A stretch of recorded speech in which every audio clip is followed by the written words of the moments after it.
Muito boa noite, meu Brasil varonil. Estamos aqui com mais um episódio do Noites Quentes com a Adriana Linares. E hoje eu vou entrevistar o médico, urologista, cirurgião robótico, ex-presidente da Associação Brasileira de Urologia, instrutor de cirurgia robótica, isso é difícil, hein? Amante de um bom vinho e ciclista, assim como eu nas horas vagas, doutor Rodrigo Frota. Seja muito bem-vindo, doutor Rodrigo Frota. Boa noite, Adriana. Obrigado pelo convite. É um prazer estar aqui com vocês. Bom, a gente vai começar a fazer umas perguntas assim, mas eu gostaria que você primeiro se apresentasse, além dessa apresentação que eu fiz, contasse como foi, assim, a sua história de urologista. Você sempre quis ser urologista desde pequenininho? É Essa sério? essa pergunta Desde é boa. pequenininho, você queria ser urologista? Me conta como foi. Então, essa pergunta é muito boa. Boa noite. Eu tenho amigos que ficam perguntando assim, pô, você estudou tanto tempo a ficar pegando no... Eu falei, cada um trabalha com o que gosta, né? Mas brincadeiras à parte, o que acontece? Eu fiz medicina, decidi ir perto da escolha do vestibular. E, na verdade, eu escolhi urologia por uma situação familiar, porque minha mãe faz muito problema de... Hoje em dia, depois que eu me formei, eu estou formado já há 25 anos, minha mãe nunca mais teve problema, mas ela tinha muito problema de pedra nos rins. E uma situação que poucos sabem é que o urologista também é médico de mulher. Isso que eu ia te perguntar, o que as pessoas não sabem sobre a urologia? Porque a maioria das pessoas associam urologia ao exame de próstata, a dedada no fiofó, essa que é a grande verdade. Exatamente, as pessoas pensam assim, o cara é urologista ou ele é médico de próstata para enfiar o dedo, ou ele pega em pinto, para não dizer... Aqui você pode falar as coisas tudo, tá? Pode falar o fiofó, o CU, PAU... Então é isso, então fala assim, urologia é o médico de PAU, ou então ele é o médico que enfia o dedo no rabo das pessoas. Mas não é, a urologia é uma especialidade, também é isso, mas a urologia é uma especialidade que ela é responsável pela saúde genital, ou seja, pinto, pênis, testículo, próstata, rim, masculina, e pelo aparelho urinário feminino. Então, mulheres com incontinência urinária, com pedra nos rins, que era o caso da minha mãe, com infecção urinária de repetição. Então, elas também vão ao urologista. São situações muito engraçadas que a gente está no consultório, independente do nível socioeconômico do paciente, o paciente chega todo sem graça e fala assim, mas doutor, é travesti ali fora? Já recebi isso várias vezes. Eu falo, não, o urologista é o médico que cuida de homem e de mulher também. Então, eu fiz urologia por conta da situação da minha mãe fazer pedra nos rins. Agora eu entendi. E aí, eu vi aqui, né, na sua apresentação que você é instrutor de cirurgia robótica. Eu disse que esse negócio deve ser difícil. Explica um pouquinho como é que funciona. O que acontece? A cirurgia robótica ela é uma modalidade cirúrgica, uma maneira de você operar. Né? O robô não opera sozinho, né? Nós, né? No caso, o cirurgião que controla o robô. Mas, para quem, não sei se você já deve ter ouvido falar, a cirurgia laparoscópica, aquela que você bota as pinças dentro da barriga e para você operar com menos corte. E a cirurgia robótica, ela nada mais é do que uma evolução da cirurgia laparoscópica, só que essas pinças elas são acopladas a um robô e quem controla o robô é o cirurgião. Dentro da mesma sala cirúrgica, ou seja, não é o médico está aqui e o paciente está lá em outro lugar do mundo. Isso é uma evolução que em breve vai acontecer, hoje com a internet de alta velocidade, já estão tendo alguns casos de testes de internet, você poder operar à distância, o que é a telecirurgia. Tipo, eu aqui e o paciente a 10 mil quilômetros de distância, 8 mil quilômetros de distância e tal. Só que isso tem muita questão... Não é nem muito mais tecnológica, mas muita questão ética para se envolver, porque como é que você vai estar operando aqui e o paciente vai estar lá, aí tem toda a questão de regulação, de legislação. Assim, pergunta de pessoa leiga, é seguro isso? Então, você tem que ter uma equipe lá também. Né? Você não pode operar, você tem que ter uma equipe lá, caso tenha algum problema, tal, mas extremamente seguro. E aí a cirurgia robótica é isso, a gente opera. A grande vantagem da cirurgia robótica é que ela é uma cirurgia muito mais precisa, muito mais segura para o paciente. Ela foi um projeto que começou junto da NASA, né, o Departamento Aeroespacial Americano, com o Departamento de Defesa. Para quê? Para você, em situações de guerra ou em situações de expedição aeroespacial, teoricamente, você não precisar mover uma equipe cirúrgica para situações especiais, como uma expedição aeroespacial ou uma guerra, você poder operar à distância. Isso ainda não aconteceu, está em breve para acontecer, mas a tecnologia foi desenvolvendo, e aí o público deve estar assim, mas o que isso tem a ver com o nosso assunto aqui de noites quentes e sexualidade? Tem tudo a ver. Porque o robô começou a ser desenvolvido para esse tipo de cirurgia, e a primeira cirurgia que eles tentam, como tinha toda essa questão do delay, né, do retardo de informações, então não vai dar para ter cirurgia à distância. Então, já que houve tanto dinheiro, tanta coisa envolvida, vamos fazer alguma coisa, utilizar a tecnologia robótica para alguma cirurgia que a gente possa dar resultados mais precisos. Uhum. E aí começou a se fazer a cirurgia cardíaca, que teoricamente é uma cirurgia muito delicada. E o negócio não vingou, não foi feito para aquilo. E aí algum grupo de urologistas começou a fazer essa cirurgia para a próstata. Por quê? Aí vem a questão toda da Adriana Linhares e as noites quentes. Porque a cirurgia para o câncer de próstata, ela vai estar relacionada, né, a uma questão de disfunção sexual. A gente pode conversar depois por quê. E como a cirurgia robótica é uma cirurgia muito mais precisa, que você consegue operar com mais cuidado, você consegue... Por que a cirurgia robótica ela deixa o paciente impotente? Não é porque a próstata tem a ver com a ereção, não é porque a próstata tem a ver com o pinto duro. Tá, aí deixa eu te interromper, que aí a gente vai entrar num assunto que eu, sendo terapeuta tântrica, recebo bastante. Inclusive, me ligaram hoje, achei muito legal, e eu tenho percebido que a informação ela realmente está chegando em todo mundo. Um paciente dizendo que foi indicado do médico que fez a cirurgia, se eu não me engano, de raspagem. Acho que ele não retirou, não fez a retirada total da próstata, e há 5 meses. E ele foi sugerido para ele fazer o tratamento de terapia tântrica. Então, assim, explica como é que funciona, qual é a relação de cirurgia, câncer de próstata, cirurgia, pós-operatório, como é que é esse combo aí de cuidado? Então, é exatamente o ponto que a gente chegou da cirurgia robótica aqui no assunto do programa. A próstata, ela não tem função sexual. Isso é, vou falar de um mito. Então é caô essa história que dedo na massagem prostática dá tesão? Não é caô. Não é. Então dá tesão, gente. Ok.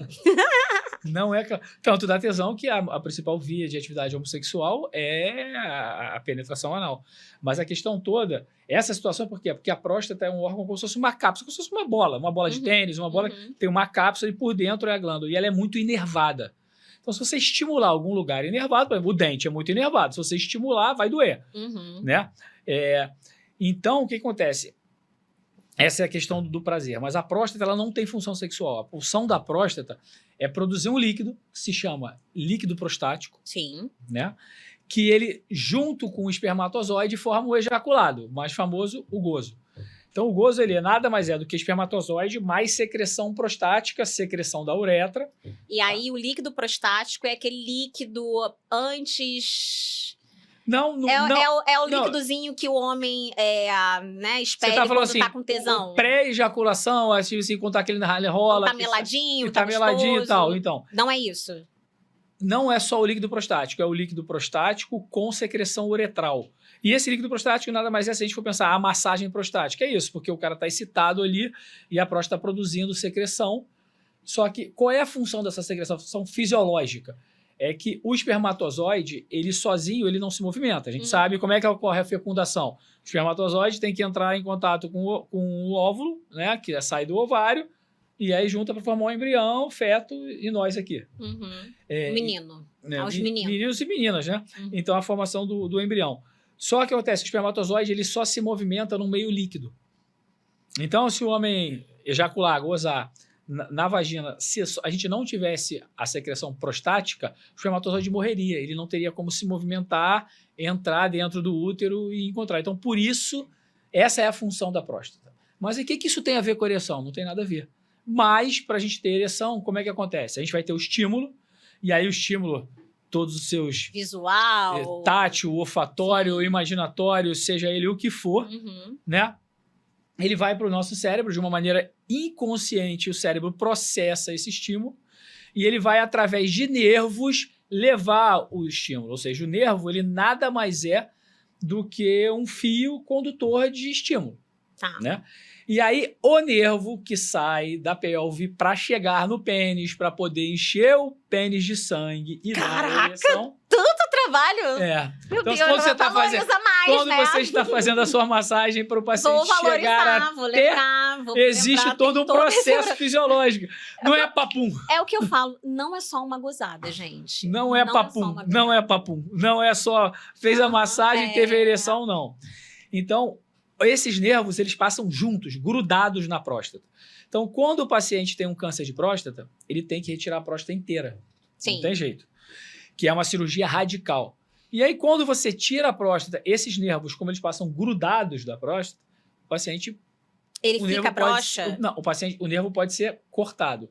Se o nervo for cortado, é a mesma coisa. A gente está aqui com esse microfone. Se a gente cortar esse fio aqui, o microfone para de funcionar. Então, se eu cortar o nervo, o estímulo que vem lá do cérebro para o pênis. Por isso que antigamente, na maioria das vezes, se o paciente operasse o câncer de próstata, ele ia ficar broxa. Estava fadado a ficar broxa. Hoje, com a cirurgia robótica, a gente consegue preservar esses nervos. Você preservando esses nervos, o índice de disfunção erétil, ou seja, do paciente ficar broxa, é muito mais baixo. Porém, você fazer uma cirurgia de câncer de próstata por via robótica não é uma certeza de que também você... não vai ficar. Por quê? Porque o nervo vai ficar machucado. E aí que a gente precisa de terapias que vão auxiliar a você. Aí a gente pode conversar como que você auxilia isso. Antes que eu esqueça, você disse que a próstata libera o líquido que ajuda no transporte do espermatozoide. Perfeito. Então, se eu tirar a próstata, não tem o líquido. Não tem o líquido. E aí, automaticamente, quem retira a próstata fica infértil. Infértil. 100%. Ah, tá. Isso eu não sabia. Agora eu estou sabendo. 100%. Ah, tá. E aproveitando essa que a gente está falando... Como, complementando, que tem a ver com a terapia tântrica na disfunção erétil, o paciente que operou a próstata para tirar um câncer de próstata, você vai auxiliar ele a ele ter ereção e ter o orgasmo, mas ele não ejacula. Foi o que eu falei hoje com É a famosa gozada seca. Porque eu falei que os meninos, eles estão condicionados desde lá de pequenininho a ter orgasmo com a ejaculação, de ver lá a porra, sabe? Essa que é a grande questão. E quando não tem, ele fala, caramba, não vou ter mais orgasmo. Mas ainda está associado o orgasmo com a ejaculação. E o incrível, porque eu tenho pacientes que... vivem essa questão de gozar seco, que eles contam que expande muito mais o prazer. Olha que loucura. Porque o prazer não fica ali condicionado à ejaculação. Mas isso é perfeito que você colocou, porque são situações, assim, mitos e crenças populares que eu acho que o seu trabalho ajuda a desmistificar a situação. Por exemplo, eu falo muito para o paciente, quando ele vem com a esposa, ou companheiro, seja lá com quem for, com a companhia na consulta, falar, ó, você tem um câncer de próstata, você vai operar, a situação... Aí tem que explicar tudo isso que a gente conversou aqui e tal, e falar assim, mas uma coisa que é importante, o paciente que tem o câncer de próstata, ele vai aprender, né? Ele aprende duas coisas importantíssimas relacionadas à sexualidade. Primeiro, isso aí não é nem essas coisas, né? Primeiro, sexualidade não é tabu, porque os pacientes ficam morrendo de vergonha. Ele começa a falar, não, doutor, mas eu não quero saber da sexualidade. Não, você não quer saber agora, que você está preocupado com o seu câncer. Mas daqui a pouco o seu câncer estiver curado, você vai ficar procurando um caminho para me dizer que está broxa.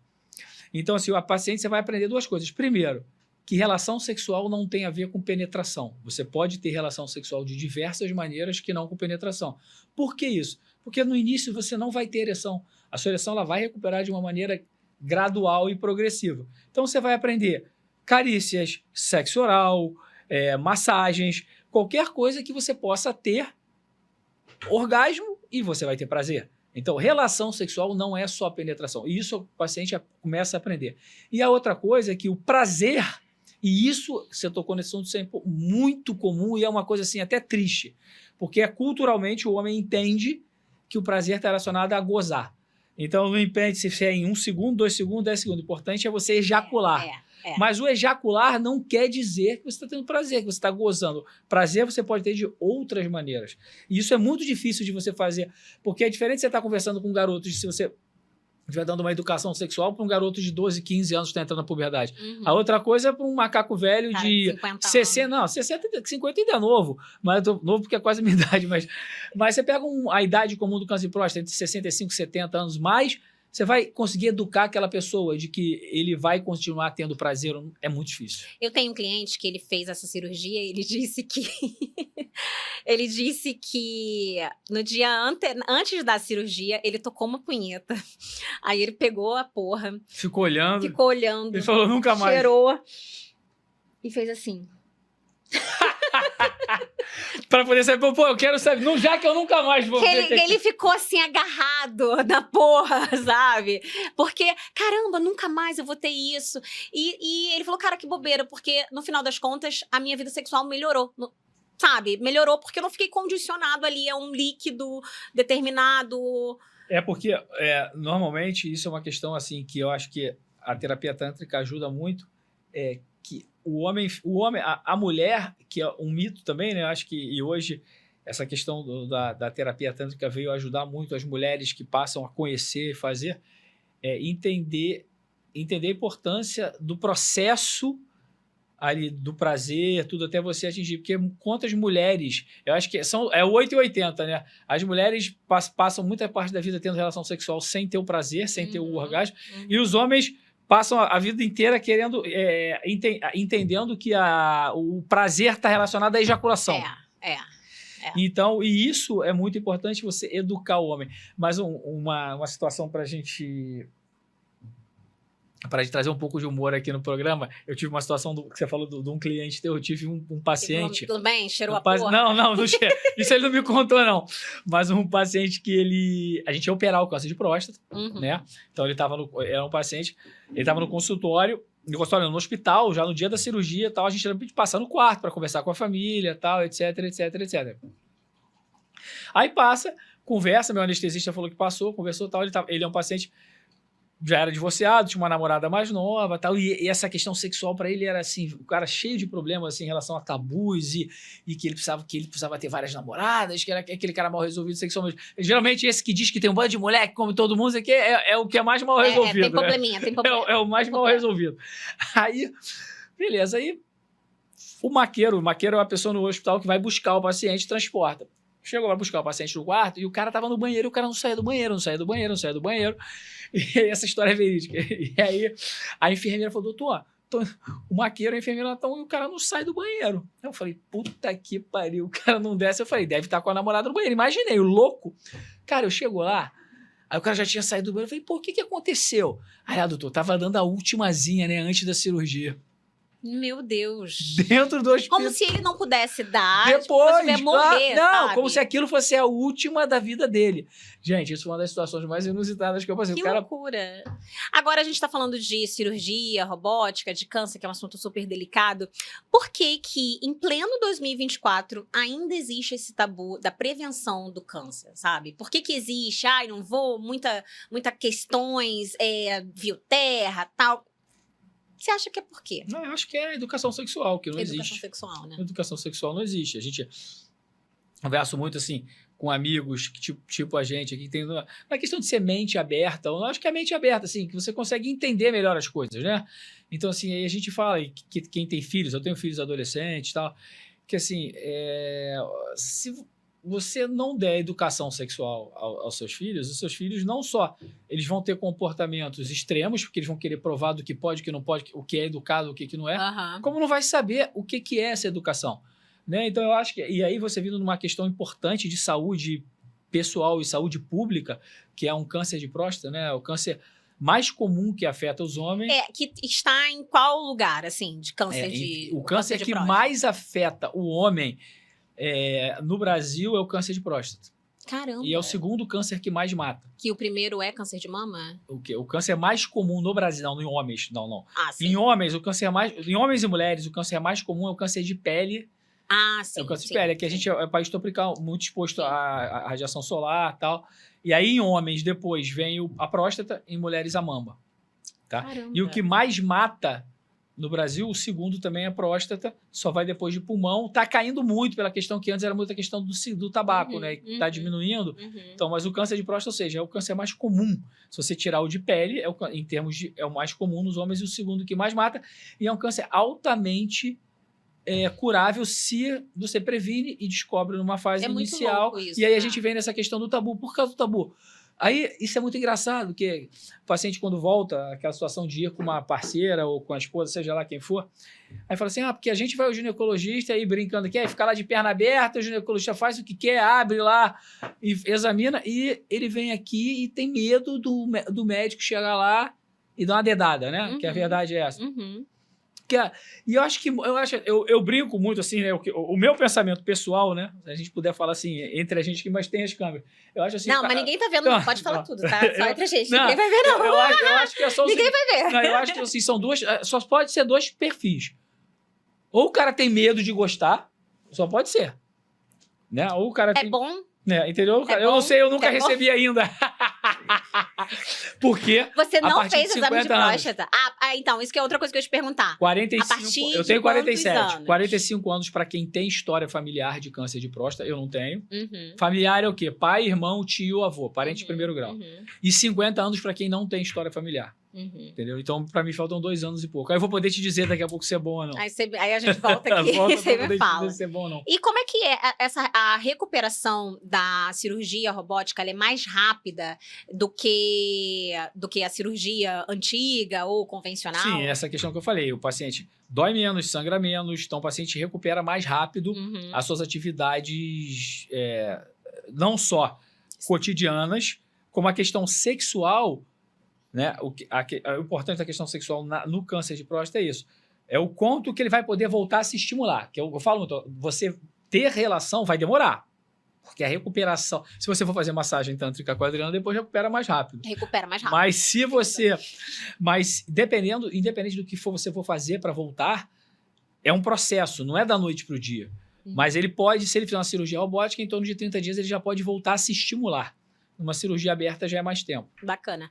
Outra coisa que eu recebo muito lá no meu consultório é pessoas, homens com disfunções sexuais. Ejaculação rápida, ejaculação retardada também, que pouco se fala, e problemas de potência. O que hoje, qual é o maior fator que causa impotência sexual? Então, se a gente tiver que falar, assim, o mais importante quando a gente fala de disfunção erétil, né? O nome científico para pau mole é disfunção erétil. Disfunção erétil. Mas a gente tem que classificar por faixa etária, porque você está aqui, você trabalha com isso, as pessoas acham assim, não chega a gente no consultório com problemas de ereção jovem. Tem de todas as faixas etárias. Mas se a gente for classificar, vamos botar assim, abaixo dos 50 anos, mais de 90%, quase 90% das causas são psicogênicas. Se o paciente não tem um problema neurológico grave, onde ele vai ter algum problema naqueles nervos, se o paciente não tiver algum grau de diabetes muito grave, porque o açúcar se deposita ali dentro dos vasos e não deixa com que o sangue chegue no pênis. Se ele não tiver uma obesidade muito, muito, muito importante, onde tem um depósito, aquilo ali é psicológico.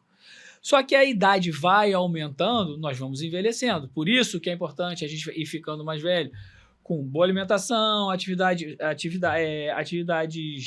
esportivas, atividade sexual, manter usando, porque você vai... Usando o quê? O pênis, né? Tendo relações, se masturbando. Usando o babado, usando as coisinhas, gente. Entendeu? Tem que usar, né? E aí, novamente, a gente vem a questão. É uso e desuso. E vem cá, tem essa relação de quantidade de relação sexual, ou seja, gozar para câncer de próstata? Isso é um mito. Quem goza muito não tem câncer de próstata. Mito total. Não é verdade. Mito total. Mito total. O que acontece é que o pênis é um órgão elástico. Então, rapidamente, o que é a ereção? O peru nada mais é do que uma pele cheia de vaso sanguíneo. Muito vaso. Muito vaso. Quando o estímulo que a gente estava conversando aqui chega lá, o que ele faz? Ele abre os vasos, vasodilata para o sangue chegar e, como o peru é um órgão fechado, não tem mais para onde ele expandir, quando ele enche muito, a base contrai. E aí fecha. A base, ok. Ela contrai e o sangue não volta. Eu devia ter trazido as minhas rolas. Tem várias rolas aí pra gente poder... Pois é, pra fazer a demonstração em loco. Então, aqui. O sangue não volta. O sangue não volta, o peru fica duro. Ok. Então, e aí o que acontece? Essa questão que você estava perguntando do... Porque o peru... Aí o que acontece? Se ele não usa muito o pênis, se ele não se masturba, se ele não tem ereção, pode o peru encolher? Pode. Pode fazer atrofia? Pode, porque ele não está se estimulando. Né? É que nem aquela situação daqueles africanos que usam Isso que eu ia te extensão falar. de... Vamos guardar essa informação para mais tarde. Dos Guarda para isso. para saber Pra gente se entender... como é que é essa história, aqueles gurus lá da Índia, se eles são pirocudos ou não, porque eles ficam esticando a rola pra cima, né? Estica. Tem que saber se depois vai funcionar. Vai funcionar, porque, afinal, acho que a gente já pode ir pro quadro, né? Mito ou verdade? Agora a gente vai começar um quadro. Vou perguntar aqui pro doutor. Tô até com medo se eu vou poder responder, hein? Verdade ou mito? Afinal de contas, esticar o pau, que eu já vi na internet, né? Extensão peniana, aumente seu pau com aqueles negócios que sugam, uns aparelhos que sugam. A bomba a vácuo. Isso, que suga. Aumenta o pau? Então, vamos lá. Aumentar não aumenta. Ele vai pegar o tamanho que o cara tem de peru natural e vai estimular aquilo. A bomba a vácuo, que você está perguntando. A bomba a vácuo. A bomba a vácuo até é um dos tratamentos para disfunção erétil. Por quê? Porque como o paciente, não por culpa dele, né? A gente tem que entender que isso é muito difícil você fazer com que o paciente entenda. Não é culpa minha, eu quero ter ereção e não consigo. Sim, você tem que continuar querendo e tendo paciência para esperar aquilo ali voltar. Por quê? Porque a bomba a vácuo, o que ela faz? Ela joga um vácuo para poder puxar o pênis. Na hora que ela puxa ele, quando você está se esticando, né? Pegar meu dedo, eu vou esticar até um momento. Se eu puxar mais, vai quebrar, né? Então, meu dedo tá assim, ele pode ficar maior, pode, ó. Mas, né? Então, a bomba a vácuo, ela estica para o sangue encher mais e fazer um estímulo do pênis ir entrando o sangue ali para ir... é a mesma coisa dos gurus lá, né? É mito ou verdade esticar o peru? Lá. Ele estica. Não, o peru você pode esticar. É um tratamento de esticar. Você é a mesma coisa que você vai esticar. Mas não ele quer vai dizer que vai ser gostoso. Não funciona. Não tem ereção. Ai, que horror. Não tem ereção. É o famoso palmolão.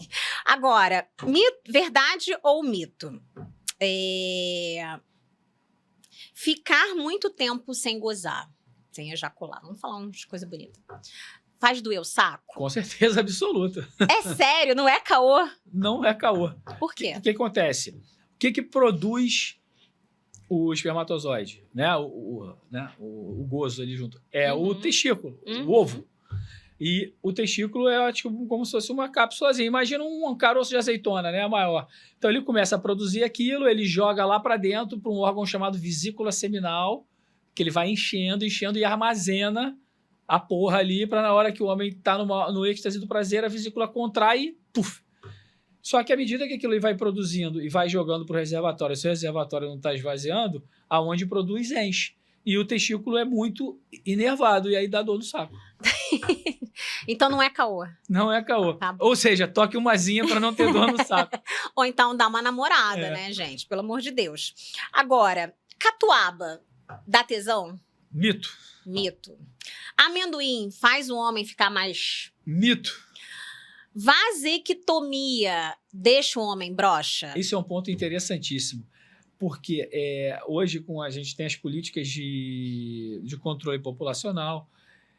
A vasectomia é uma cirurgia muito mais segura para o homem do que para a mulher. Porque para a mulher parar de ter filho, você tem que fazer uma cirurgia dentro do abdômen, chegar lá dentro, cortar a trompa dela para o espermatozoide não conseguir chegar. A cirurgia de vasectomia é simples. Você vai na bolsa escrotal, no saco, abre, faz um corte pequenininho e corta o canal que leva a porra... Ela é definitiva? Cirurgia definitiva. Tá? Só que isso aí você está perguntando, muito boa pergunta, porque assim, 101, né, dos pacientes que chegam no consultório é assim, doutor, eu quero muito fazer vasectomia, eu já tenho 2 filhos, 3 filhos, tal, mas doutor, eu vou ficar broxa, né? Então eu não quero fazer assim. Independente do nível da orientação sexual, do nível socioeconômico, todos eles acham que vão ficar broxas. E não tem nada a ver. Isso é um mito popular, assim, que eu não sei de onde surgiu, e a gente precisa acabar com isso. Né? Importante. E aí a vasectomia interfere na ejaculação? Não, interfere no aspecto do ejaculado. Ah, tá. Porque voltando... Fica como? Fica porra rala? O famoso porra rala. Porque voltando... Fica porra rala. Então vamos lá, para a gente deixar uma explicação para os nossos ouvintes. Quando o homem goza, sai líquido prostático, líquido da uretra e o espermatozoide. Quem nunca viu aquela famosa gozada fora? Ou os homens, aquela punheta que goza fora. Se você deixar um pouco o gozo fora e você esperar, aquilo ali seca e vira tipo como se fosse uma geleia, né? Uma gelatina. A gelatina é espermatozoide. O que secou é líquido da próstata com líquido da uretra. Eu tenho uma pergunta que já aconteceu comigo em atendimento. 2 casos. Sangue na ejaculação. O que isso quer dizer? Sangue na ejaculação, na maioria das... assim, pode ser milhares de sintomas, né? Mas assim, o mais comum é uma prostatite, uma inflamação da próstata, igual você tá com o braço machucado, inflamado. Se alguém chegar ali e bater, vai sangrar. Uhum. A próstata, se ela tá inflamada, você tá fazendo um atendimento. Quando o paciente chegar lá no Ligan, lá tiver o orgasmo dele, que a próstata contrair, se ela estiver inflamada, pode sangrar. Então, o mais comum é prostatite, no ato da ejaculação. Uhum. Existe uma causa que também não é tão incomum, mas não é muito menos do que a prostatite, é quando o paciente tem um cisto na vesícula seminal, ou seja, a vesícula seminal é aquele órgão que acumula o esperma ali, né, a porra. Quando a gente vai gozar, ele contrai. Se ele tem um cisto na vesícula seminal, quando contrai sangue, é uma causa importante. Tanto que quando a gente está investigando no consultório o paciente, a gente primeiro faz um exame de esperma ou de urina para ver se não tem infecção, que seria uma prostatite, e pede um ultrassom da próstata para ver se não tem cisto na vesícula seminal. Essas são as principais causas. Não quero que quem está ouvindo a gente leve essa informação assim, câncer de próstata dá sangramento, não. Porque na grande maioria das vezes, mais de 80% dos cânceres, eles são em fase inicial e não dão sintomas. Mas um câncer numa fase muito avançada, se a doença estiver muito avançada, ele pode dar sangramento também. Mas não é o caso se o paciente está em condições físicas de estar fazendo uma massagem, e eu estou falando daqueles câncer muito avançado, que o paciente está debilitado, essas coisas, entendeu? E uma outra pergunta que também aconteceu em consultório é a espessura do esperma ser como um gel, como um slime. Então, isso aí tem a ver com o seguinte, quando você tem um esperma muito mais concentrado em esperma do que em secreção prostática ou seminal. Tá. Isso é questão de momento. Normal. Pode ser que numa próxima ejaculada desse paciente, uma próxima gozada, saia, como é uma coisa muito comum, né? Às vezes acontece, o cara, chega no consultório desesperado, fui me masturbar, eu tive uma relação, e, porra, o gozo saiu pequeno, eu não gozei, ejaculação seca. Então faz o seguinte, dá mais umazinha, depois você volta aqui, que vem normal. É questão de momento, a gente produz espermatozoide o tempo inteiro. Gente, tem muita coisa, né, pra gente falar, assim, da gozada em si, né? Agora, eu pedalo, você pedala, afinal de contas, pedalar deixa o homem estéril, mito ou verdade? Mito total. O que acontece? A próstata, aí a gente vê naquela brincadeira lá, né? A próstata... Tem vários memes no Instagram falando sobre isso. Porque acontece, a próstata, ela fica localizada ali na região do períneo, né? Vamos lá como é que é? Entre o leme e o pontal. Entre o leme, o CU e o saco. Então ali... naquela zona ali de perigo, que se a gente pode falar que isso é perigo, é a próstata. E aí, quando você faz esportes sentado muito tempo, né? Você fica comprimindo a próstata. Então, por exemplo, quem faz muito hipismo, quem monta muito a cavalo, quem anda muito de bike, quem faz muito motocross, você fica muito tempo sentado. E a bike, esse mito é maior porque o banco não é uma coisa muito anatômica, né? Por mais que hoje a tecnologia tenha bancos, tem bermuda de gel, tem bancos melhores, mas você fica muito ali. E você fica fazendo uma mini massagem prostática. Pode dar tesão? Entendeu? Acho que o cara tem que bater muito ali pra dar tesão. Tem que estar muito no mountain bike. Tem que estar muito na montanha. Sempre tem pessoal que desce dá um rileiro, desce a vista chinesa. Então, o que acontece? Ali você acaba estimulando muito a próstata. E aí, o que aconteceu? Um dos exames... Por que esse tabu todo começou? Porque um dos exames que avalia muito a próstata é o PSA, que é um exame de sangue que ele vê a quantidade de proteínas que está sendo produzida pela próstata. Não tem nada a ver com câncer de próstata. No câncer de próstata, ele pode estar aumentado. E, geralmente, em ciclistas, ele pode estar mais aumentado. E aí, daí veio essa lenda popular de que ciclista tem mais câncer de próstata. Mas... isso a gente está falando não é para quem pedala tipo a gente 2, 3 horas, faz um pedal. Isso é para aqueles caras que pedalam 8, 10 horas todo dia, entendeu? É profissional. Se realmente essas pessoas têm um PSA mais alterado, comprime mais a próstata, não quer dizer não tem nada a ver com disfunção erétil ou com câncer de próstata, nada a ver. Entendi. Bom, última pergunta essa é engraçada. Sentar na pedra quente dá hemorroida? Ou sentar num negócio quente, que a vovozinha contava, faz sentido? Mito ou verdade? Vamos lá, sentar na pedra quente, essa pergunta é boa. Sentar na pedra quente não dá hemorroida, mas sentar na pedra quente alivia a dor da hemorroida. Jura? Porque o que é hemorroida? Hemorroida não tem nada a ver com urologista. Isso é uma outra questão muito interessante. Só pra gente Não é o urologista que cuida Não. da hemorroida? Não, por quê? O urologista ele não cuida do fiofó, Do brioco. do brioco. Mas o urologista usa o brioco como um caminho para chegar na próstata. Uhum. Só que isso é muito comum em consultório. Às vezes chega o paciente com problema de hemorroida, com fissura anal, com tumor de reto, vai para o urologista. Não. Para o urologista, a gente usa o fiofó para chegar na próstata. Então, e a hemorroida, ela é do proctologista, ou seja, que é quem cuida do fiofó, dessas coisas todas, do famoso CU. E aí, mas já adiantando a questão da hemorroida, o que é hemorroida? A hemorroida nada mais é do que varizes. Essas varizes que a mulher tem nós temos na perna. Eu tenho umas varizes aqui. Então, essa varize, o ânus, né, o CU, o nome científico do CU é ânus, então ele é muito vascularizado. Então, chega muito vaso. E aí, se a veia dali faz um trombo, é como se fosse assim, fizer uma varize. Uhum. O que é a varize? A varize nada mais é do que como se fosse um coágulozinho dentro da veia e o sangue não volta.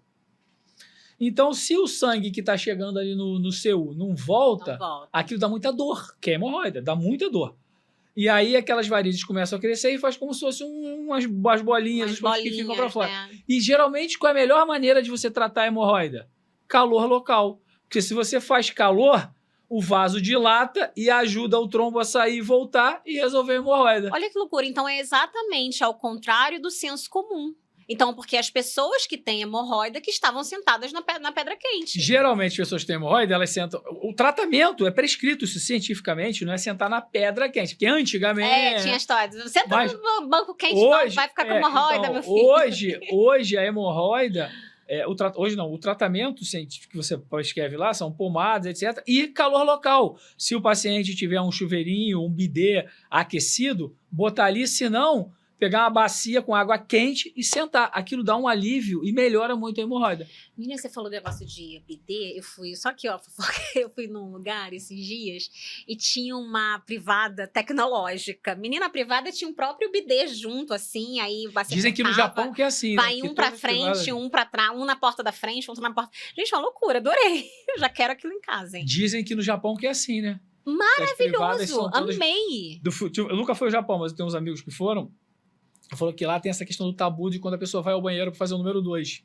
Então, para você não saber que a pessoa está fazendo o número 2, que tal, os banheiros, as privadas são todos climatizados, que aí quando o cara vai fazer o 1 ou 2, ele fica mais tempo no banheiro. Uhum. Então, se o cara quiser sentar, e tem música na privada, tem aquecimento. Dá uma relaxada, dá uma relaxada. Então, ele pode... meu podcast. Se ele vai fazer o 1 ou 2, ele fica lá no teu banheiro. E aí o cara não sabe. Olha que coisa louca.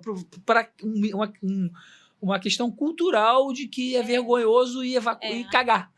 Verdade. Mas a gente tem essa questão também, né? Eu acho que são áreas, assim, da vida, dinheiro, sexualidade, questões ali, né? Enfim, acho que Freud explica do ânus, tem toda essa questão da boca também. Meu dentista outro dia estava falando, né, que ele sofria muito preconceito antigamente, anos atrás, que as pessoas que iam ao dentista tinham aquela, vão ao dentista, tinha aquele tabu, porque é um pouco invasivo. A geração da minha mãe tem 75 anos.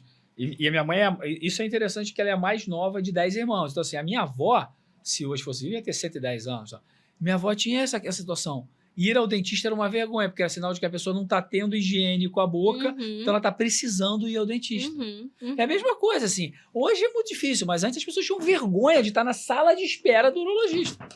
Eu falo que a minha especialidade é uma merda, porque não tem marketing, né? Ninguém chega e eu fui no urologista. Porque se o cara fala, eu fiz essa harmonização facial, fiz essa plástica com o doutor, aí eu fiz massagem tântrica com a Adriana, aí todo mundo vai lá. Aí o cara, não, meu urologista é o Freud. Fui lá, é muito bom, tem o dedo grosso. Ninguém tem o dedo grosso, e o pior é quando acontece de um amigo encontrar outro. Você também é paciente, né? Aí eu, porra, todo mundo vai ao urologista uma vez por ano, porra. Mas o ideal é que vá, né? Então, mas essa situação é impressionante. E a gente volta à questão de educação. Seja a educação sexual, a educação de saúde oral, essas coisas é questão de hábito, de educação. Tipo, aí volta ao que a gente já falou aqui, que eu falo para os pacientes, gente, a questão sexual, você ejacular, você gozar, você se masturbar, você ter relação com a tua mulher, com o teu homem, com não seja lá com quantas pessoas você tem e tal, isso é fisiológico, isso faz parte da saúde, você precisa. Só que, infelizmente, isso é uma coisa séria, a grande maioria da população tem vergonha de falar nisso, de falar aqui, de falar em público, de falar numa consulta médica só com o médico, morre de vergonha. Verdade. Morre de vergonha. Eu digo que para você ter uma vida equilibrada, você tem que equilibrar 5 pilares, que é você comer bem, fazer atividade física, cagar bem, porque você faz atividade física... Se não sair, prende. Você faz atividade física, come bem, tem que cagar bem.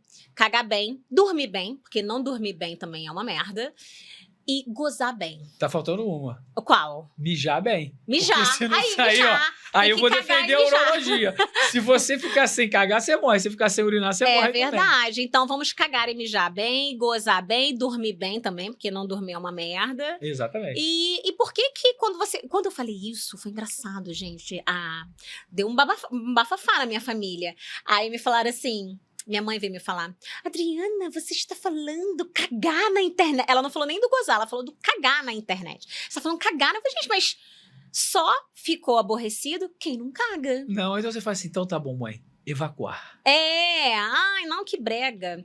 Bom, Rodrigo, infelizmente, a gente já está se encaminhando para o final desse programa. Que pena. Foi um prazer inenarrável. E eu tenho uma mensagem que eu sempre falo, assim, dentro do meu alto dos meus quase 40 anos, vou fazer 40 anos em setembro, eu sempre falo o seguinte, se eu tiver um conselho para dar para uma pessoa, é o seguinte, se aproxime sempre da sua verdade. Ninguém é santo, mas o quanto mais você se aproximar da sua verdade, da verdade em si, melhor. E aí eu queria que você falasse para a câmera, para o pessoal que está lá em casa, se você tivesse um único conselho para dar, assim, baseado na sua experiência pessoal, profissional, whatever, qual é o conselho que você daria? Educação sexual. Faça a sua educação, nunca é tarde para começar, né? A gente vê quando a gente conversa com o paciente, tudo. Se você já é velho, se considera velho, busque uma educação sexual e se você tem a oportunidade de educar alguém, eduque seus filhos, seus sobrinhos, seus netos ou seu parceiro, sua parceira. Acho que a educação sexual é o caminho para um dos 5 pilares da felicidade. Né? Quais são? Cagar e mijar bem. Calma aí, peraí. Não, vou lá. Fazer atividade física. Se alimentar bem. Se alimentar bem. Dormir bem. Dormir, cagar e mijar. Mijar e cagar. E gozar bem. Mijar é mais importante que cagar? Não, acho que é igual. É igual? Tá bom. Tá lindo isso, né, gente? Mas é isso mesmo. E gozar bem, né? Com certeza. Então tá. Eu te agradeço. Muito obrigada. Obrigado você, foi um prazer. Ai, gente. Bom, siga Doutor Rodrigo Frota nas redes sociais. Qual é o seu arroba? Cirurgia Robótica. Cirurgia Robótica. E já se inscreve aqui no canal para aproveitar aí os próximos episódios dos Noites Quentes com Adriana Linares. Beijo! Obrigado!